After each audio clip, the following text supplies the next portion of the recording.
What's going on, guys? It's your man Shaq Cook, and welcome back to another edition of Keepin Real with Shaquille. We inquire to inspire. Guys, can you believe that we are on episode 10? This season is getting ready to be over. So first and foremost, I want to say thank you to everybody who's been supporting the show since day one. Guys, we are getting ready to wrap up our third season of this. We've been doing this for 3 years, and I cannot express how grateful I am to you guys for just your support, for being here, for watching us grow. Also, make sure that you guys go like Keepin Real with Shaquille on Facebook. Also, make sure that you go and follow us on Instagram. Make sure that you go to my YouTube page and subscribe at Shaquille E. Cook. And you can watch all episodes from Season 2 and Season 3 of Keepin Real with Shaquille on YouTube. So make sure that you go and click that subscribe button so that way we can get those subscribers up. I'm trying to get 1,000 subscribers before the end of the year, guys. So make sure that you go and support. Let's do it, man. Yes, sir. Also, guys, the College Football Highlight is on its way back. The College Football Highlight podcast will be starting up next month, guys. College football is on the way back, so make sure that you go and support the College Football Highlight podcast on Google Podcasts, Stitcher, Apple Podcasts, and also you can check it out on Anchor. And last but not least, dear God, thanks for my child play. It is coming up this September. Tickets are on sale right now. You can get your ticket. Come holler at me. Tickets are $10 pre-sale. You can get it for $15 at the door. So, guys, make sure that you holler at me, get your ticket. I'm also starring in the play. And Daniel Barksdale, he put the play together, man. He is tremendous. He's awesome. And this play is something serious, and you cannot afford to miss it. So, without further ado, man, I'm done talking. The moment I've been waiting for, I'm very excited, man. This guy, I've met him just a few months ago. And I tell you, he's one of the most humble individuals that I've ever met. And someone who noticed that we're doing the same thing and wanted to come along and support and help the vision and share wisdom and grow together. And honestly, you don't find people like that nowadays. You really don't. You don't find genuine people like that nowadays. So, guys, without further ado, please give a warm welcome to our special guest, entrepreneur, talk show host, podcast host, media tycoon, and also fitness guru, the one and only Teflon Johnathan Smith. What's up, man? What's going on, man? Appreciate you having me, man. Absolutely. It's quite the intro, man. Man, look, I can't have you on and not do it right. So, I appreciate it, man. Absolutely. So, how have you been? Doing good, man. Just still grinding, trying to put out the content, man. Just trying to collab. So, thank you for having me on. You know what I mean? It's a pleasure for you to recognize what I do as well as me recognize what you do. Absolutely. We actually work together instead of working against one another. You know what I mean? Right. And so one thing off the bat that we have in common, we both have a brand that's named after ourselves. Yeah. Mine's Keepin Real Shaquille, yours is Teflon John.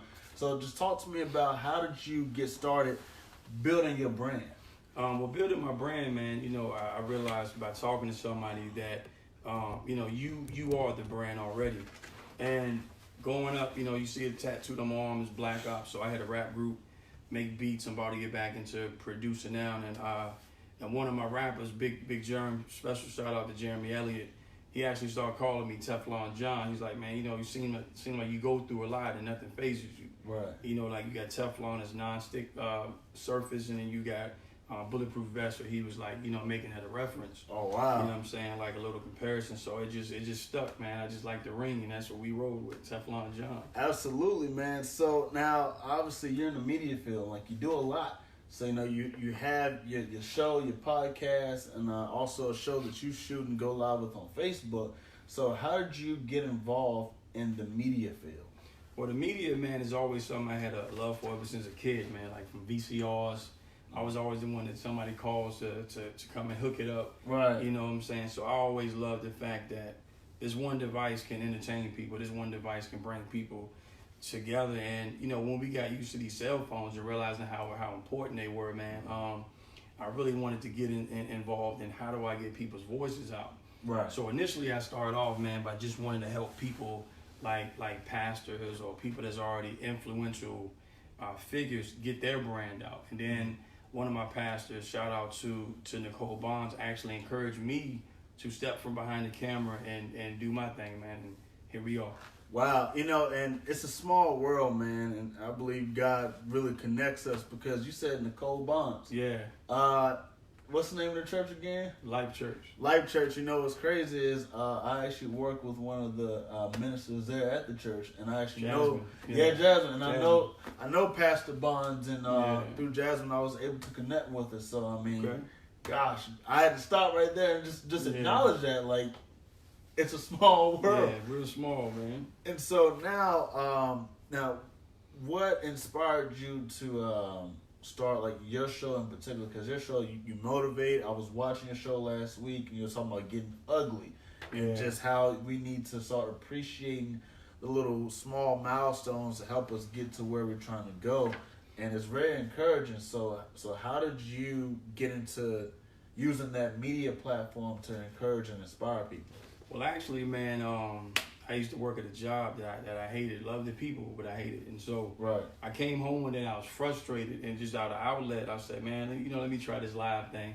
And I was going live to really get my frustrations out about the job. So now you do it, and I don't like it, and you hit delete, you do it. Right. And so finally I did it, and I called it, It's Time to Go. Just saying, I believe sometimes God can make a situation worse for you to help push you out. That's true. And when I did it, man, I got to going on a different tangent. And a week later, a lady messaged me and said, hey, like, your video was inspiring. Thank you. It really helped me out. I found my son hanging from a tree. He had committed suicide. Wow. And so she lived in Florida, man. I did the video in Appomattox. I put two and two together. It was like, hey, man, like, if I can inspire somebody just by my words or my experiences, you know what I'm saying, then that's what I want to do, is help use my voice to help bring people out. Because part of what I want to do, man, is help decrease the rate of suicide. Yeah. You know what I'm saying? Because after hearing that, it kind of stuck with me. And I remember days when I was young and I didn't have anybody speaking motivational, speaking real stuff to me. You know what I'm saying? Right. You got like a lot of music and stuff that you can play, but you don't really have messages that'll hit you here. Right. That'll make you want to change. You know what I'm saying? So. Wow, and that's how it started. And so how long has your show been up and running? It's been, I would say, about maybe 2 years strong. Okay. At first, I just started off with my cousin. Shout out to K-Ron Thomas, man, just doing YouTube videos. And actually, he was the one that kind of taught me how to use my confidence, how to speak. And so because of him, I'm comfortable in front of the camera. At first, I was shy, low energy, and that turned into, because it started off with just fitness. We was just doing fitness tutorials, fitness videos. And then within me teaching my classes, or just, I found out that my voice could help motivate somebody. You know what I'm saying? Right. Because you can get the horse the water, but making it drink is something different. And absolutely. A lot of people, you have to learn how to use your voice, your personality that they gravitate to, and not use it for manipulation, but use it for inspiration to inspire them. Absolutely. And that's something that I'm glad you said, using your voice for inspiration and not manipulation, because something that I've learned over the past couple of years is that influence is a powerful tool. It is, man. And it's a powerful tool, and it's a gift that should be used only to uplift and better people, and to not be misused to tear people down. And so it just mindful that our words do matter, and what we say matters, and we have to speak life and not death into situations in life. You know, death and life come out the tongue. Yeah. Come out the same mouth. And so, man, it's really awesome that you brought that up. And you see, man, where not to cut you off, but like, absolutely, so many people misuse that platform, right? Because I think it's a heavy responsibility when you know people listen to you. Like when I was personal training, man, just because my title, people would be influenced to listen to anything I say. Wow. I was like their counselor, you know what I'm saying? So it was times where I could have probably told people to go outside. Well, really, I could have went outside and took grass, boiled the grass, and said, hey, drink this twice a day. You lose 30 pounds, and they would do it. You know what I'm saying? And I think it's something when you have that power, you have to just continue to seek God to just stay humble. Right. Because you can find yourself on a tangent just going after the dollar and not really caring about people. But if you care about people, the money will always be there. That's true, man. I'm glad you brought that up. And it keeps things into perspective. Yep. You know, you chase a dream, you chase what's doing right, and the money will follow. Yep.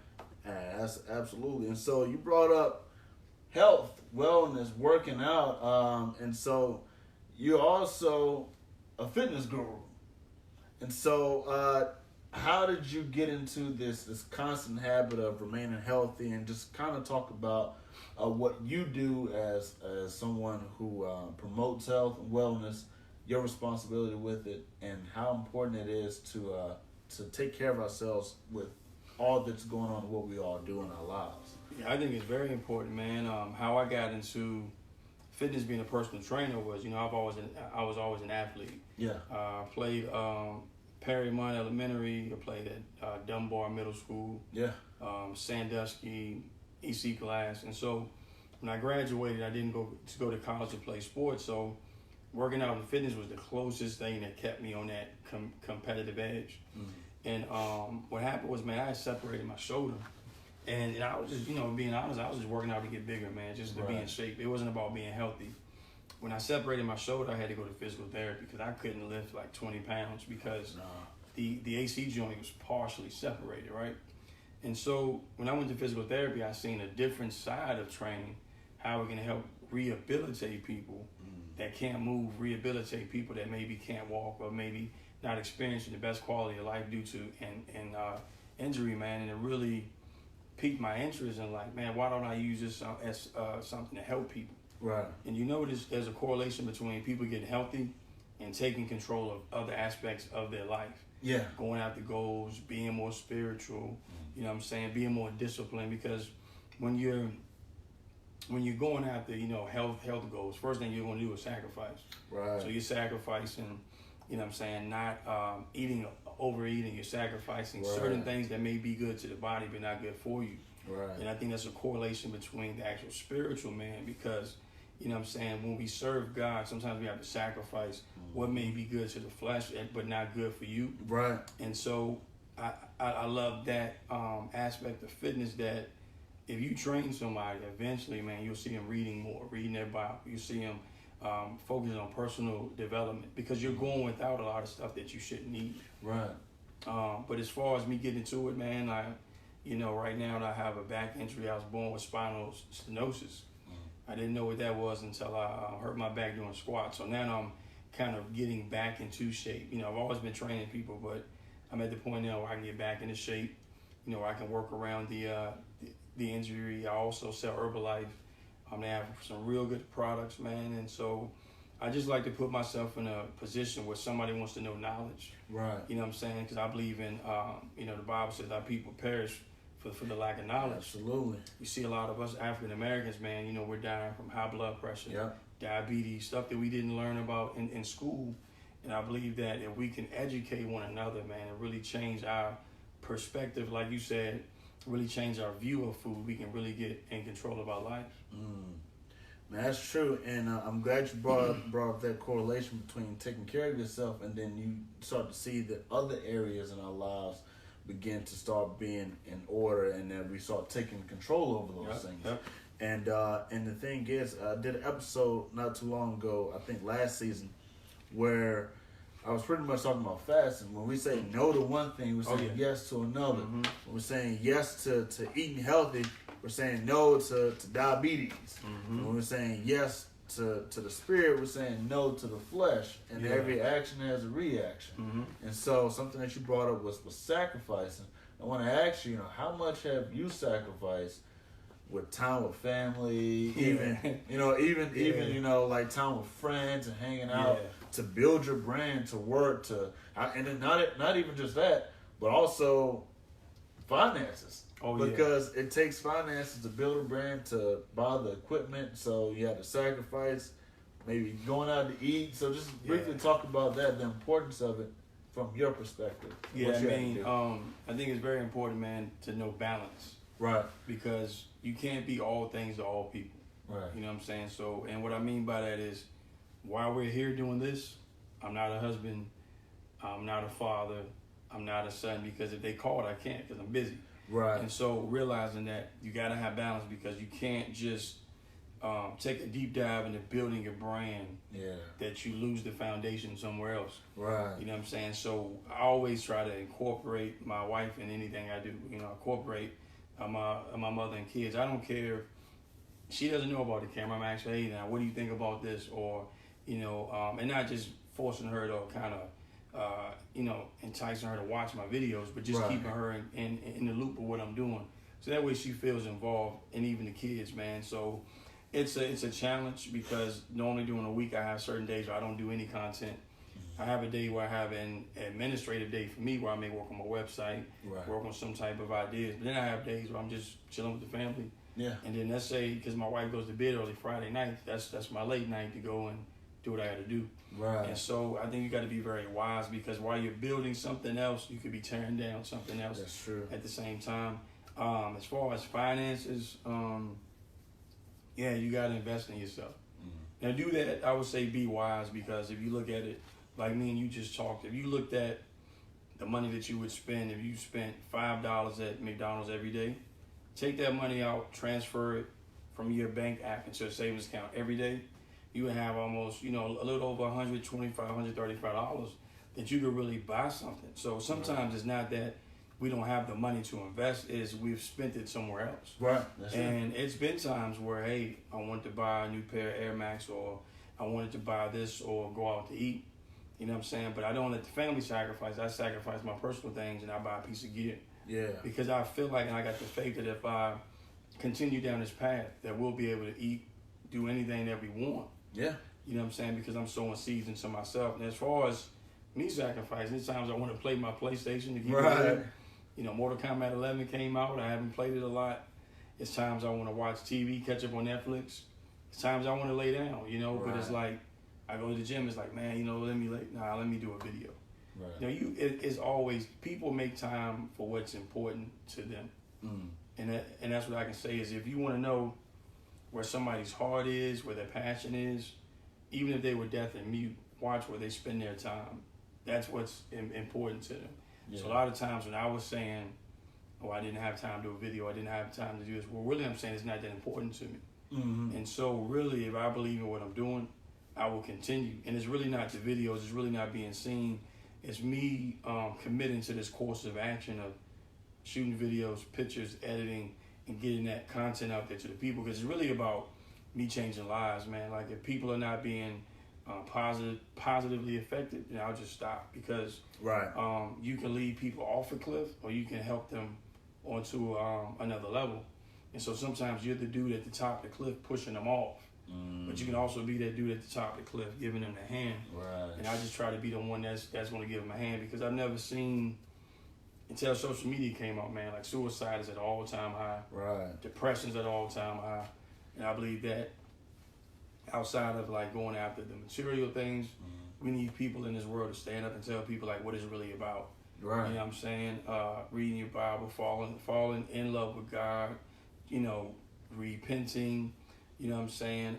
Really knowing like your family, the true values of life, and getting our value systems. Because a lot of things that we focus on have no value. You know what I'm saying? We tend to focus on things that will literally perish. $200 pairs of shoes that won't be worth anything next year. But you're not living in your own house. You know what I mean? So I think it's time to really like try to use our voices, man, as trumpets to really get that sound out there. Like, hey, there's a different way of living life. And you said something I want to add to it. You mentioned, gosh, man, I lost my train of thought. you mentioned, like, giving life, and we could either be the person that's pushing off the cliff or helping people from falling off the cliff. And I thought about it in a sense of return on investment. The $200 shoes that you buy today, they're not going to be worth $200 later, next year, like you mentioned. And I think at times, too, that there are times that we, once again, kind of get our priorities mixed up, where we are willing to invest in sneakers, things that are going to depreciate, versus spending our time and our energy and finances and things that's going to gain value over time. And we tend to overlook that. One of the most valuable things is time. Spending time with family. And, my dad spent a lot of time with me, so he got a return on his investment when I became an adult because I grew into a man versus, remaining a child in a man's body. And so that kind of helps with perspective and really seeing what's important in our lives. Yeah. You know, when we building our brand, obviously that's important, and you know the lives that get affected or get inspired or encouraged from watching the videos, but people don't always know the amount of time it takes to set a studio up, get prepared, and it's hard too, man, because you don't see who's on the other side. Like Facebook is not set up where you see everybody that viewed it. Like some videos I've had like 8 likes on. I get stopped in grocery stores, a message, and people watch it. So I realize most of your fans aren't going to hit like.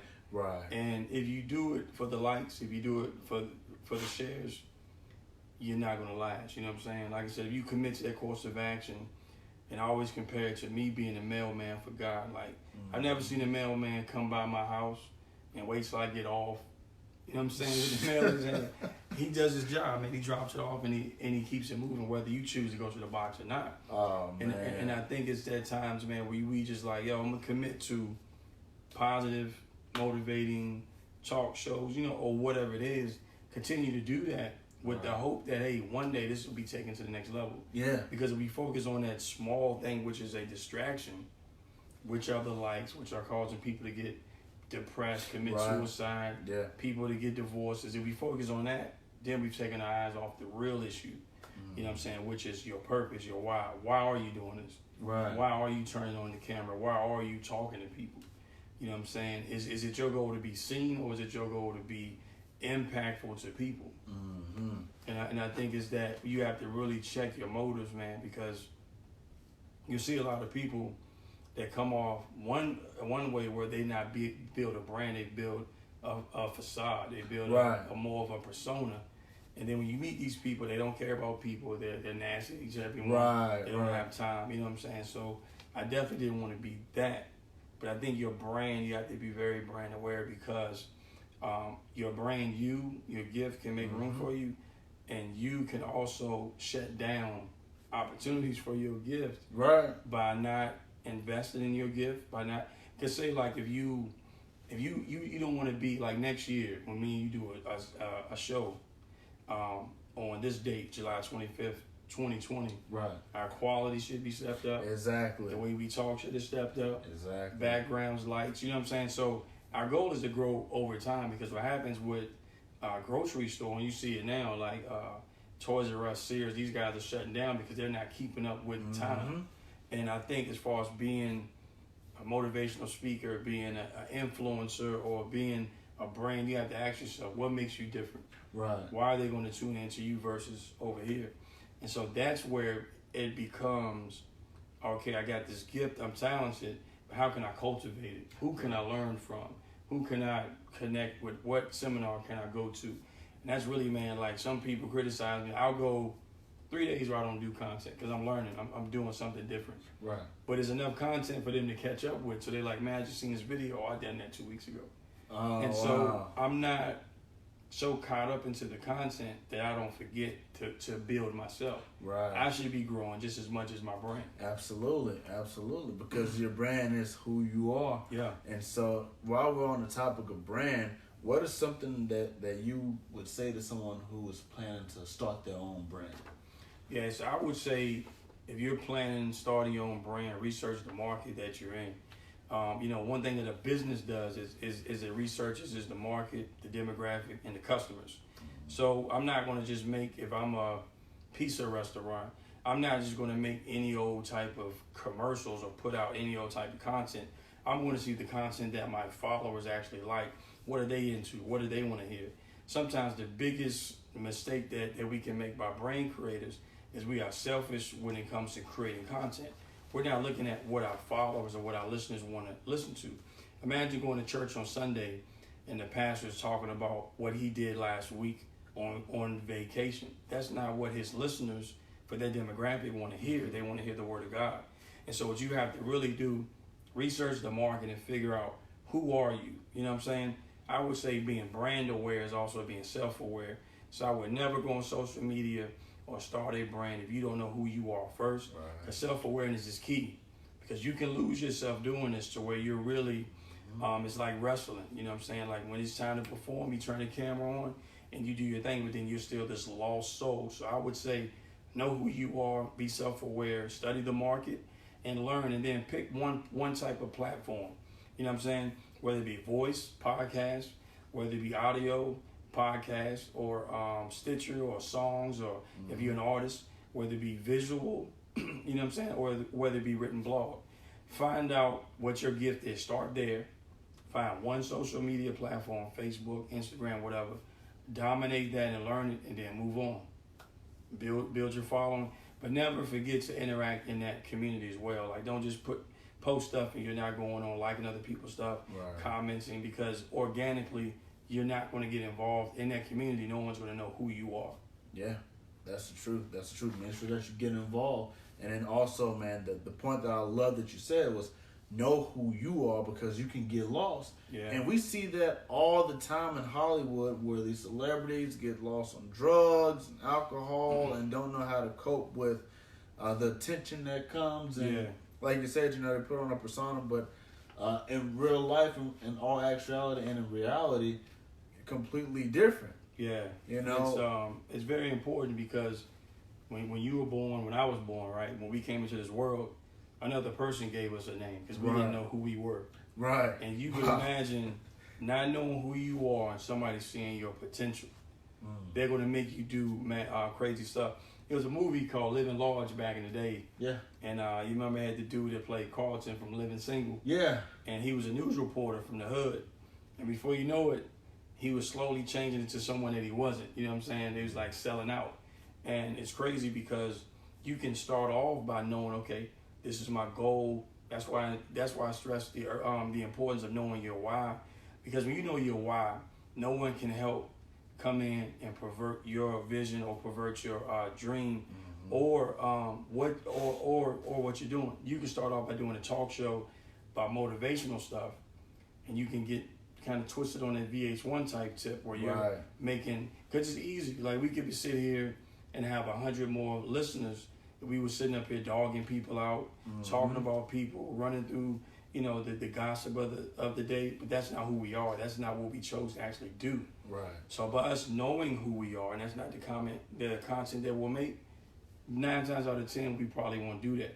But if you don't know who you are, you may come in and saying, "Oh, I want to do blogs on video games," and before you know it, just chasing clout, you'll be talking about rappers, celebrities, people, and all that comes back. You know what I'm saying? That's no true. matter how hard you throw a boomerang, it's coming back. So you got to be very careful with that. Yeah, that's true. And I was talking to a buddy of mine the other day, and he was saying, hey man, look, you should do some funny stuff, like go around and do interviews with people, just random stuff, and just ask crazy questions. I'm like, that sounds funny, but I don't think that's for me. Yeah. Because like you said, it's gonna come back. Yeah. To you, whatever you put out there, whatever you sow, you're gonna reap. Yeah, and then the thing is, you don't buy milk from the hardware store. Right. And so there's a reason why the hardware store sells tools, wood plank. That's their brand. Right. That's their brand. You go to Kroger's, you go to a different brand for that. Right. And so you don't want to mix it. Now, some of these people that are taking advice, like they're seeing people that's already made it, established a brand, started another entity of that brand, you know what I'm saying, doing things. They're well established, 1 million+ followers. Right. But that's starting off. We got to focus on what we're good at, cultivate, build a following, and then you can extend that brand somewhere else. Now, I have a very, very, very important question for you. Okay. And this is something that I always have to ask myself, and I'm pretty sure you do the same thing, and this is for everybody who's watching. When you're building your brand and you know your reason why, and you start it up, say for example somebody wants to start a podcast to get into the media field like what we're doing, and know their intentions for why they started it, but then get sidetracked by the likes, the shares, the views, and forget